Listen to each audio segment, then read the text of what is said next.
Hello and welcome to CATSweek. I'm Martin O'Neill. The Monroe County Council met on May 28th. During department updates, County Assessor Judy Sharp spoke to the Council about her concerns with the proposed changes to the county clinic's healthcare provider. Please, let's put this on hold for a little bit. Give people a little bit more opportunity to find out if it's really necessary. Frankly, I don't see why it's necessary. We haven't really been told much at all. There's been no transparency to this that we can see. We all found out about it 2 weeks ago on Thursday. We had a department head meeting over at the youth center, and we were told then that this was going to happen. Just if no ands or buts, it was a done deal. And I can tell you that quite a few people, well, everybody was shocked, and a few people stood up and was like, oh, you cannot do this. And a couple of people actually spoke up and shared some very private details. I won't mention their names, but one person stood up and said, if it hadn't been for the clinic, I wouldn't be here today. Doc Mischief saved my life twice. Sharp also shared information about a petition being signed to halt the change. County Treasurer Kathy Smith also spoke about the trouble she sees with this change. It's actually been one of the best things this county has ever done. And I'm not saying that a new provider would not be good, would not be efficient. However, it would not be the doctor that we all know and we love and we appreciate. Monroe County Council member Marty Hawk explained her thoughts on the petition. The petition passed and each of you had a copy of it. I signed it. Simply, I didn't know exactly where to sign it, so I just signed it on the first page of signatures. I wish to give that to you folks now so you can see that I signed it. Yes, that's the only doctor I have. So, yes, I sort of take this personal. But because it concerns me, I know that the employees that use this clinic have got to have the same fear in their head. In their heart. Where are they going to go out there and find a family doctor right here in the middle? How many of us are going to go find a family doctor? Monroe County Attorney Molly Turner King said that the issue is on the Commissioner's agenda to address any concerns. At the Monroe County Commissioners meeting on May 29th, HR Administrator Elizabeth Sensenstein presented staff recommendations to change service providers for the clinic from Everside to Proactive MD. Sensenstein said that one change would be to shift to a nurse practitioner model. The clinic, when we started offering this as a benefit to employees 12, 13 years ago, there was healthcare was different at the time. And we have, throughout the 12, 13 years that we've been doing this, we haven't evaluated the offerings from the clinic by going through this sort of RFP process. And so at the time, we didn't know what we didn't know. And our eyes were open to different options in having these conversations with 5 different vendors in the employer clinic space. And their recommendations were all a nurse practitioner model. And so I just have for everyone's education what a nurse practitioner can do for us in the clinic. We, in the employee survey, we also, the majority of employees are using the clinic as their primary care provider. And I say provider because it does not necessarily mean physician. It doesn't mean a doctor. We are, throughout this whole process, we recognize that the staff that are currently at the clinic have been wonderful for the entire time that they've been here. They've taken great care of our employees, but we were educated throughout this RFP process that there are different options, we learned a lot through that. And so the nurse practitioner can be your primary care provider. Sensenstein shared that over the 5 years they have worked with Everside, there have been issues that have not been resolved. Some other things that I just wanted to point out is that this has been, I've been in my role for about 5 years, and I've been managing the clinic for that entire time. And in those 5 years, this will be the third change that I've seen in administration. And that's a lot in a short period of time. And throughout that time period, and Angie does, we do this together. Angie and I have seen a lot of things that have not changed in 5 years. County Attorney Jeff Cockrell informed the Commissioners that they have until August 1st to make a decision. During public comment on the service provider agreement, county staff members asked the Commissioners to forgo change in the providers, saying that they have a long-standing relationship with Dr. Clifford Mitchell. County Assessor Judy Sharp said that Sensenstein brought up the issue with Everside that she wasn't aware of, but wanted the Commissioners to think about the human aspect of their decision. I think what we see as employees here that use the clinic and have used it for however many years it's been in place, we see the human side, not the other side. And I can only imagine, because I've gone through a lot of change in my office and the technology and everything, but maybe we could work out something that would work for everybody on this. Sheriff's Office Administrator and Coordinator Leanne Johnson said that Dr. Mitchell has played an important role in her health and well-being, and she was surprised to learn that he might be replaced so soon. I'm standing here today literally because of Dr. Mitchell. Okay? So I have a little issue with the fact that we may be throwing him to the wind right now with this merger, with this whatever. So I want to ask Elizabeth especially some questions about what is the outcome for our physician and our relationship with that physician should he be ousted from this clinic. Will we still have free will to go see that physician? Will we still be able to use the clinic if we chose to go somewhere else? Is this decision already made? Is the ink on the paper? Have you guys made your decision to go somewhere else because of the time she's put in? I get it, but no one else was involved. It sounds to me like two people have done all this research and gotten all this data, and a lot of numbers were thrown out at us, but the us in the county wasn't consulted. We didn't know any of this was happening in the background. I think it sounds like we have a telephone issue.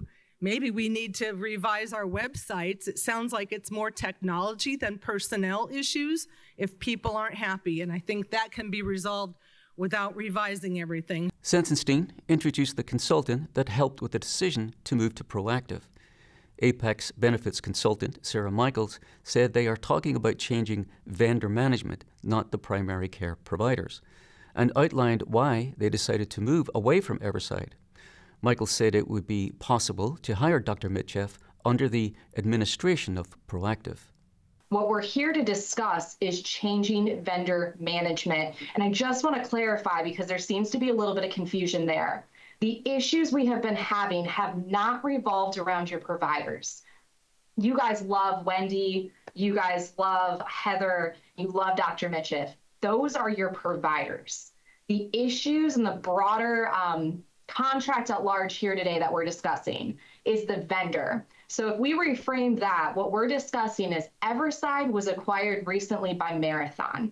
And when that acquisition took place, we really had to decide what is going to be the cost impact. And what you guys saw earlier in Elizabeth's great presentation, there was going to be a $1.2 million change to current services simply because of this acquisition that took place. And that was the fuel to really start the conversation. I would say last summer, when we started having these issues, we were going to go live then with reevaluating the clinic vendor, not providers, but the vendor. We did not, because what we wanted to do was give Everside a fair chance to rectify the issues at hand. That is all happening behind the scenes. Your team has been handling that, but unfortunately it got to a spot where they responded back to us. There were just capabilities they could not do. The biggest one being on the data side. Again, does not impact the providers at all. So when we did this RFP, we gave them 6 months to rectify before we even went to an RFP, when they acknowledged they couldn't, and then it became a capacity issue with this new acquisition taking place. We had to do what was best for the county.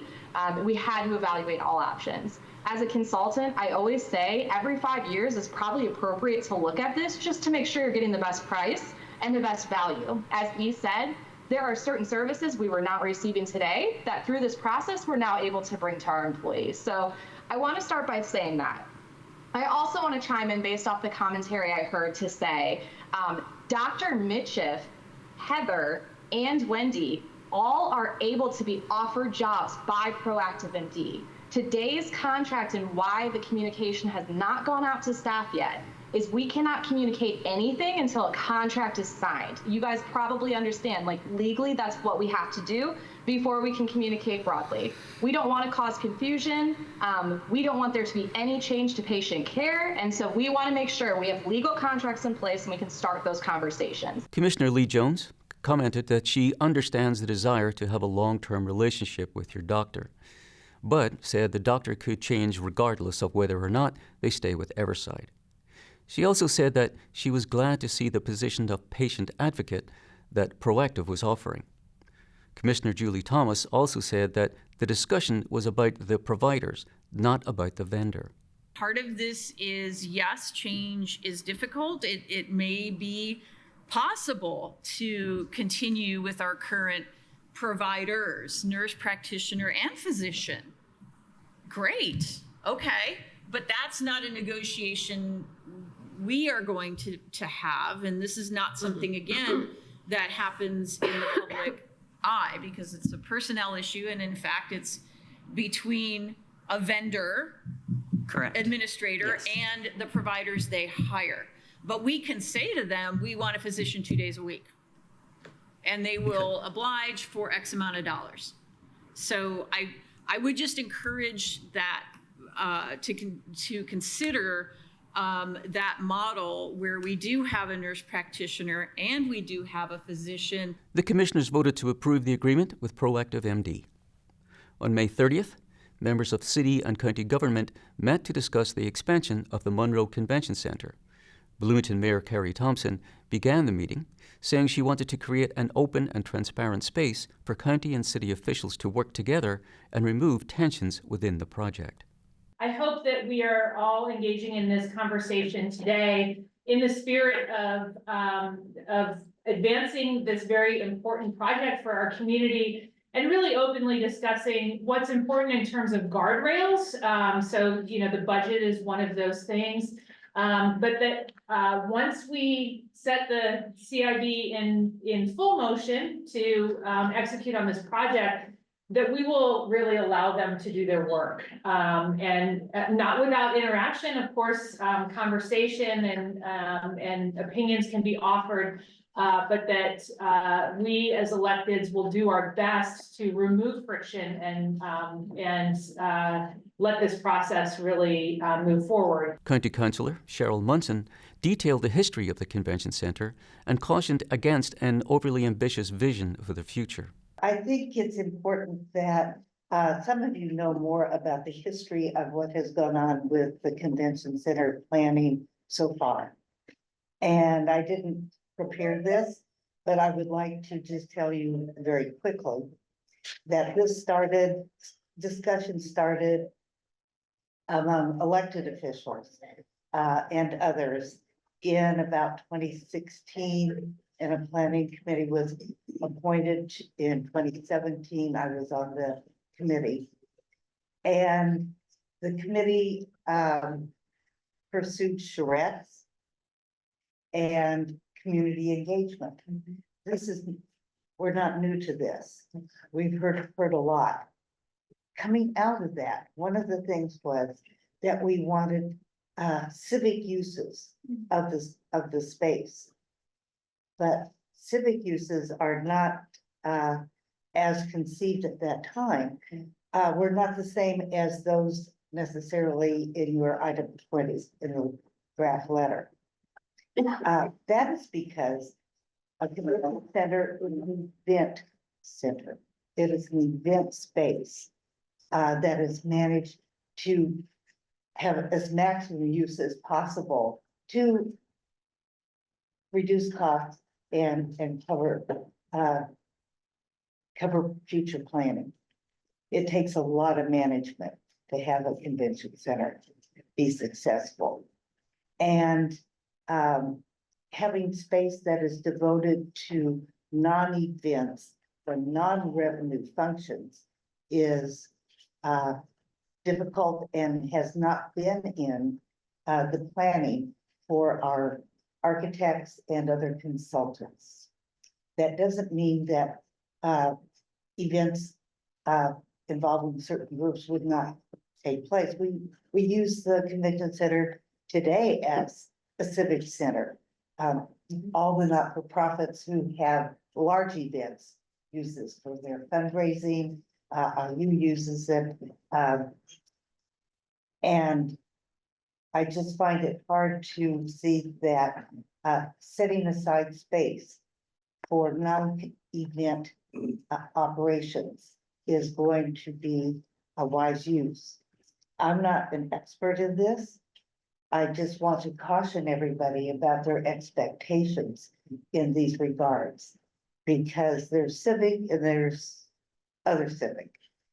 And we do have other venues for some of these civics. I'm sorry to say I haven't identified a senior center anywhere in Bloomington. Right. There's a great one at Area 10 Agency on Aging, and there is an East Side Area 10 gathering place, although it needs a physical home actually. But we have many items on our wish list that are not going to be realized with an expanded convention center.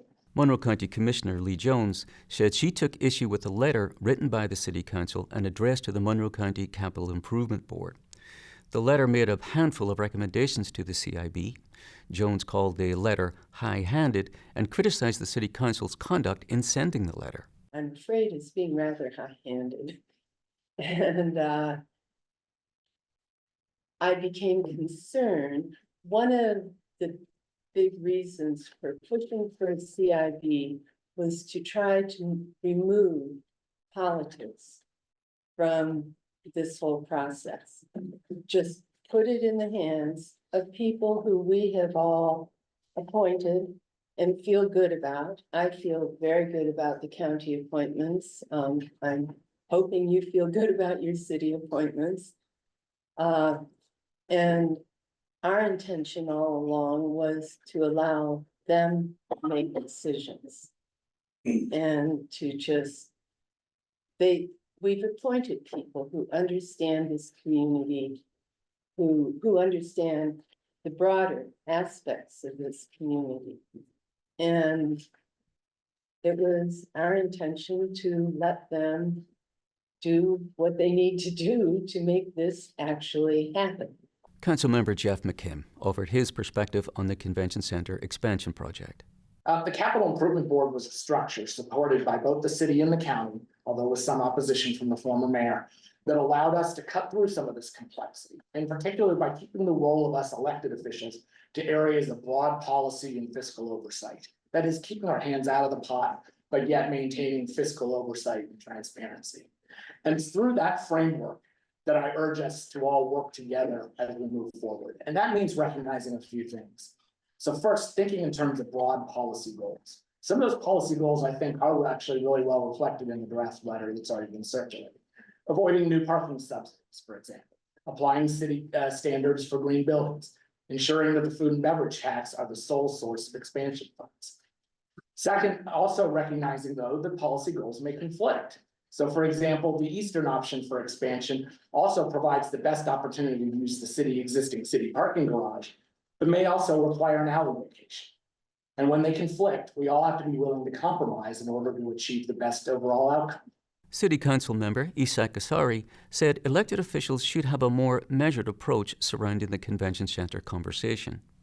We have a responsibility as elected officials to govern as well as I mean, I think sometimes we have not been mindful of the effects that our words and our discussions and even drafts of our letters have on the community that hears those words.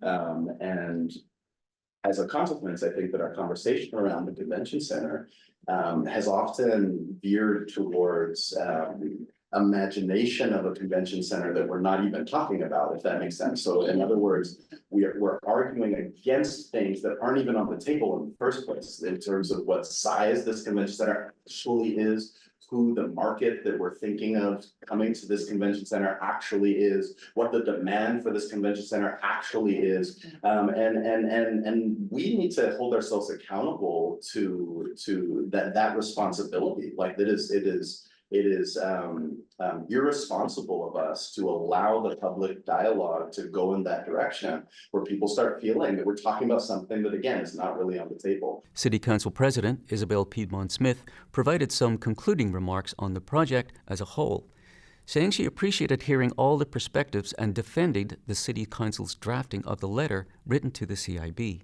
I guess I just really appreciate hearing from everybody.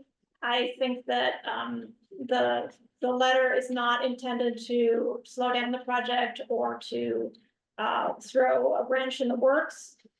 It's meant to prevent problems down the road when we're asked to approve a multi-million-dollar bond for funding the project. And even though, you know, we have a CIB, and it's not that I don't trust the CIB, but we're the ones that were elected, like Andy said. And the city council, the 9 of us, had 1 appointee to the CIB. And just a reminder that the funds are the city's food and beverage tax funds. So it is our responsibility to make sure this is the best project that it can be. Both city and county bodies of government are expected to deliberate on the convention center expansion in the coming weeks. The Ellisville Town Council met on May 28th. They continued their discussion surrounding the formation of a redevelopment commission and a TIF district. Town Manager Mike Farmer introduced the discussion. So I guess the first thing the town needs to do if we want to talk about TIFs in the future for any of our areas of town would be to have a redevelopment commission. Established by ordinance. Established by ordinance. So there's a lot of work to be done, maybe to talk to some of our associates with Baker Tilly. And before we move through that process, we need to know what the board wants to do so we don't use up money and time. Town Attorney Darla Brown shared her answers to questions that the council had asked during their previous meeting. One of the questions was whether or not the redevelopment commission could issue bonds without council approval, and the answer is no.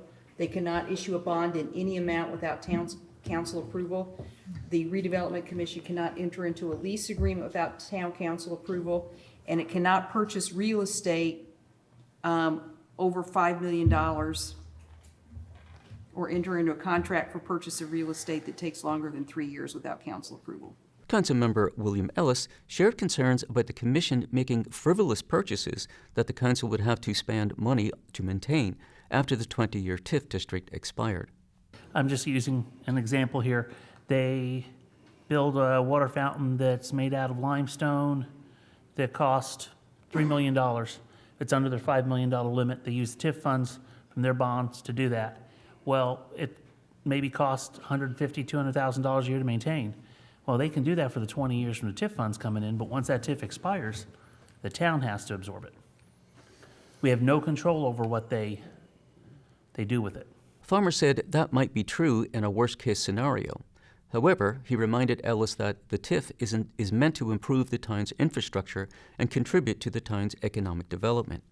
Farmer also suggested that the town council could seat members on the commission so they would have some control over what is being done. Whatever the TIF produces is supposed to be for economic development. Correct. And it enhances our infrastructure, you know, it adds to our inventory. So you're looking at, I mean, I don't know how to say it, but you're looking at what negative could happen, right? Well, yeah, I know the positives that can happen, but, you know, what it comes down to is when building stuff like that and approving it, the people have elected the town council, not an RDC. Now, granted, we can appoint them or we can be the RDC, but they have no recourse.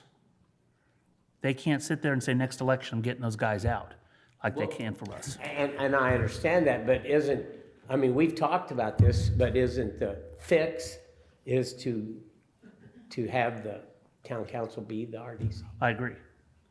That's what I'm saying. I mean, I'm assuming that they're not, that it's an independent board. Councilmember Scott Oldham said he was in support of the Redevelopment Commission since the town council positions changed every 4 years, and said that the commission could add continuity and ensure long-term projects like Envision Ellettsville initiatives are followed through.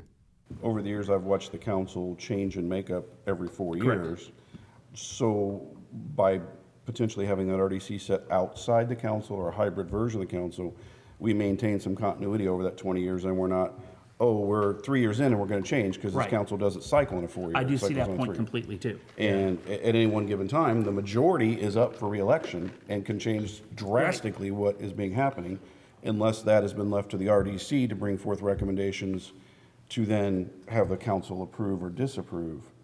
So the RDC would serve as a, for want of a better word, a tenured body with a mission that is developed with the town manager, the town employees, the town council, with the council then serving as a fail-safe switch to keep that same body from going rogue. Although, as I understand it, correct me if I'm wrong, Darla, RDC members serve at the pleasure of the board, do they not? Yes, they can be dismissed. So if we do see some type of runaway activity beginning, then by a simple motion of the board and a majority of the board, that member or members can be either removed or the complete RDC dissolved. So again, dual check marks. Brown suggested that one way the council would have oversight on what the commission does is to set expectations for the Redevelopment Commission. She shared that after the commission is established, they will draft up their plans for the commission. I think where the town council gets its control is after the redevelopment commission is established, after talking to Baker Tilly, and getting a global perspective on what you want to do, you're going to adopt a declaratory resolution which includes the plans for the proposed redevelopment or the economic development plan. You also develop a factual report that supports your findings. That's approved by the Redevelopment Commission. It goes to the Plan Commission. It also goes back to council, and the different boards can have their say and can tinker with it a bit. Then it comes back to the Redevelopment Commission, which holds a public hearing.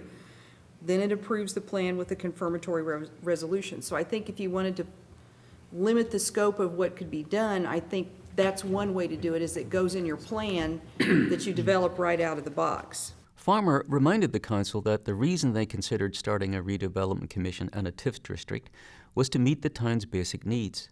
Ellis remarked that the money could be spent on unnecessary purchases, but Farmer again said that the town has infrastructure needs that are not being met. As I always say, there's 6 cows eating out of a 5-cow feeder, and so we have limited means, so this was a tool to consider. I have no prejudice whether we do a TIF or not, but it was for basic needs as our town grows, and it can be used as an economic development tool, and so that was my consideration. Oldham said he thinks a redevelopment commission is needed, but he agrees with Ellis that they need to put parameters on it. I would say personally, yes, I think a redevelopment commission is needed, and we need to move forward with the TIF. Now, what the makeup of that is and what the restrictions we put on them, I don't know yet, because I don't know what we can legally do. But if you're asking for a sense of the council from at least me, yes, I think we need an RDC, and I think we need to move forward. Brown said she would contact Baker Tilly with their questions about setting parameters for the commission. Oldham suggested that since the decision would impact the town of Ellettsville for many years to come, they would take some more time to make sure they got it right. And that's all for CATSweek. Thanks for joining us. For CATS and WFHB, I'm Martin O'Neill.